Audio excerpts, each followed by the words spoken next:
sir, lalamove. Papuntang Blooming Street. Ano pangalan mo? JJB na obra po. Okay. Kasi yung isa na-cancel. Bakit? Ano pong nangyari, sir? Nakalagay dun sa ano, kasi wala na akong wifi sa labas eh. Apo. 1 minute. Kaya inabangan ko na siya rito.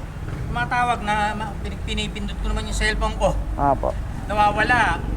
Sabi ko, nasaan ka na ba? Kanina pa ako sa labas. Masyado raw ako nagmamadali. Ayoko nga madidelay kayo dahil nakakahiya pagka nag-antay pa kayo ng hindi ako lumabas ka agad. Tama naman po, tama. Di ba? Apo, malaking bagay sa amin. Yung sakit nung iba na ano eh, andiyan ka na, ang tagal pa ba bago lumabas? Apo, apo. Parang nagalit pa sa akin. Eh ako na nga ang inaabangan ko na nga siya para hindi ma-delay ang ano eh, biyahe nyo. Apo. Sige sir, hayaan nyo. Sabi ko, i-cancel mo na dahil parang nagalit pa eh. Hayaan nyo na po yun, sir. Baka may blood lang kayo dun. Ito po yung Oo ano. eh, matanda. Opo, hayaan nyo na po. Di natin yung bate. Huwag ka mag-alala. Di natin bate yun. May baby ako dun eh. Kaya sabi ko, aabangan ko na siya para hindi lagi ako nagpapadala dun sa anak ko eh.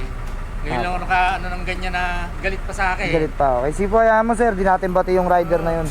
Eh, sinobrahan ko na ng konti yan. Lagi yan ako ganun dahil Uy. mahirap ang trabaho nyo eh. Thank you, sir. Thank you po. Salamat. God bless. Ayokong nagtatagal kayo sa paghihintay. Apo, tama naman po, sir. Apo, tama naman po, sir.